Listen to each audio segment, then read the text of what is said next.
esteja convosco. Está no meio de nós. Proclamação do Evangelho de Jesus Cristo segundo Lucas. Glória a vós, Senhor.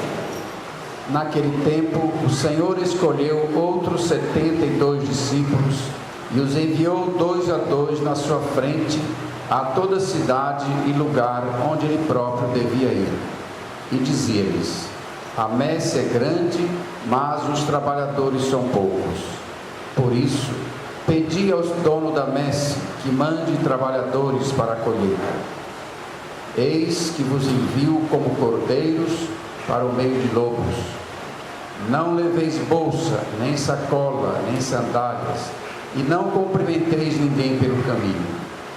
Em qualquer casa em que entrardes, dizei primeiro: a paz esteja nesta casa. Se ali morar um amigo da paz, a vossa paz repousará sobre ele. Senão, ela voltará para vós. Permanecei naquela mesma casa, comei e bebei do que tiverem, porque o trabalhador merece o seu salário. Não passeis de casa em casa, e quando entrardes numa cidade e fordes bem recebidos, comei o que vos servirem, curai os doentes que nela houver, e dizei ao povo: o reino de Deus está próximo de vós. Mas, quando entrardes numa cidade e não fordes bem recebidos, saindo pelas ruas, dizei: até a poeira de vossa cidade, que se apegou aos nossos pés, sacudimos contra vós. No entanto, sabei que o reino de Deus está próximo. Eu vos digo que naquele dia Sodoma será tratada com menos rigor do que essa cidade. Os 72 voltaram muito contentes, dizendo: Senhor, até os demônios nos obedeceram por causa do teu nome. E Jesus respondeu: eu vi Satanás cair do céu como um relâmpago. Eu vos dei o poder de pisar em cima de cobras e escorpiões e sobre toda a força do inimigo, e nada vos poderá fazer mal. Contudo, não vos alegreis porque os espíritos vos obedecem. Antes, ficai alegres porque os vossos nomes estão escritos no céu. Palavra da salvação.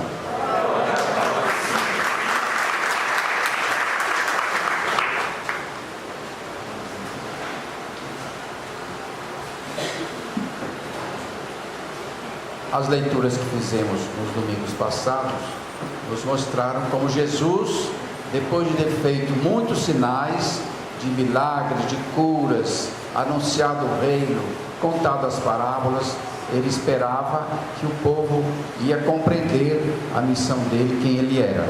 E aí na semana passada, Jesus pergunta aos apóstolos reunidos: o que o povo anda dizendo de mim?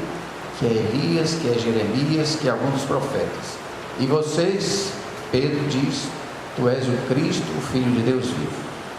E aí Jesus confirma Pedro na fé: tu és Pedro, sobre esta pedra edificarei minha igreja. E continuam caminhando para Jerusalém. Então, a gente nota que daqui para frente, Jesus vai se dedicar mais aos apóstolos, à formação deles. Jesus começa a entender que aquelas profecias de Isaías sobre o servo sofredor, que ele será macerado, que ele será açoitado, tudo, Jesus começa a entender que se aplicavam para ele. Jesus começa a entender que o reino de Deus passa necessariamente pela cruz, pelo sofrimento. Então ele começa a preparar melhor os apóstolos. Daí para frente a gente vê que Jesus tinha uma intenção. A gente pergunta: Jesus teve intenção de formar a igreja?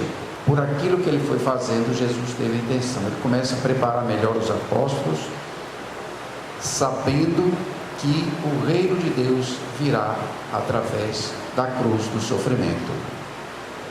E aqui ele faz essa experiência, chama 72 discípulos e envia: vocês vão passar pelos povoados, pelas casas, pelos lugarejos, anunciando o reino de Deus, dizendo que a paz e desejando a paz, que é a característica principal do reino de Deus. vão anunciar, e deu a eles os mesmos poderes que ele tinha de cura e de domínio sobre os maus espíritos. E dá essas normas para eles: vocês vão pregar na simplicidade, não vão com poder, com ostentação. Por isso que tem todas essas comparações. Não levem bolsa, nem cajado, nem 2 túnicas. Vocês vão na pobreza anunciar o reino de Deus como pessoas simples. Eles vão, fazem a missão deles e voltam alegres pelos prodígios que eles viram quando eles expulsaram demônios, curaram em nome de Jesus. E Jesus dá essa resposta: ficai alegres, porque os vossos nomes estão escritos no céu. Não fiquem orgulhosos, soberbos, porque vocês tiveram esse poder. Então, o anúncio do reino de Deus e da paz é o núcleo da evangelização: anunciar a paz, a salvação que vem à humanidade toda.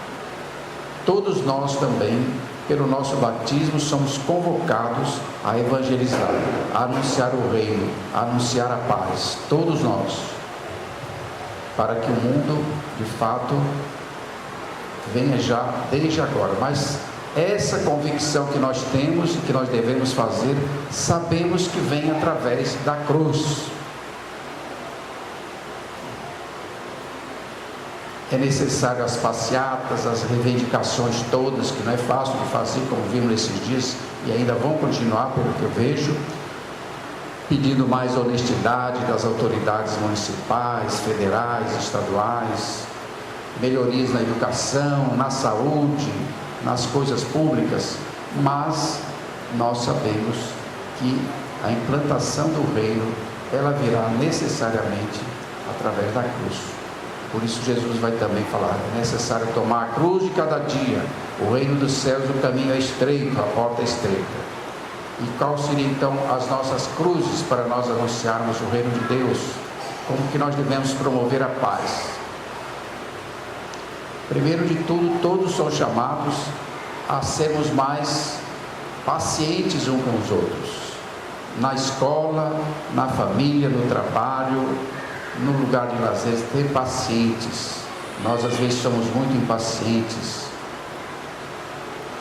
Saber ouvir, saber escutar, saber perdoar em casa, ter paciência com os mais idosos, com a criança que acorda de noite, com a mãe que chega cansada do trabalho, o pai. Então, promover a paz no dia a dia da nossa convivência, que é a nossa missão. E depois também anunciar, não ter medo de dizer que é cristão. Às vezes os cristãos, principalmente católicos, têm vergonha de dizer que é católico. Nesse ponto, os evangélicos têm mais, vamos dizer assim, mais liberdade no seio do que os católicos. Então, todos nós somos chamados a promover a paz nos nossos ambientes, todo mundo, ninguém escapa disso. E promover a paz significa tomar a cruz. Não parece que é fácil, mas não é fácil. Depois, rezar e ajudar aqueles que são enviados para lugares mais difíceis, mais distantes. Na África, na Índia, na China é muito difícil, no Oriente Médio. Nós temos uma missão no Oriente Médio, é difícil, o diálogo não é fácil. A China não dá liberdade. O meu colega voltou da China assim meio deprimido, sem liberdade nenhuma. Nós temos a missão na China, temos em Moçambique também, os jesuítas. Então, a obrigação nossa de rezar, pedir pela paz e também promover, quem sabe, que do meio nosso também possa surgir alguém. Portugal manda muitos missionários, casais e jovens, não padres e freiras, para as missões na África, o país Portugal. Então, todo mundo promover a paz no seu ambiente de trabalho em casa, rezar pela paz e, na medida do possível, ajuda. No domingo passado, aquela coleta que foi feita foi enviada pela arquidiocese para Roma.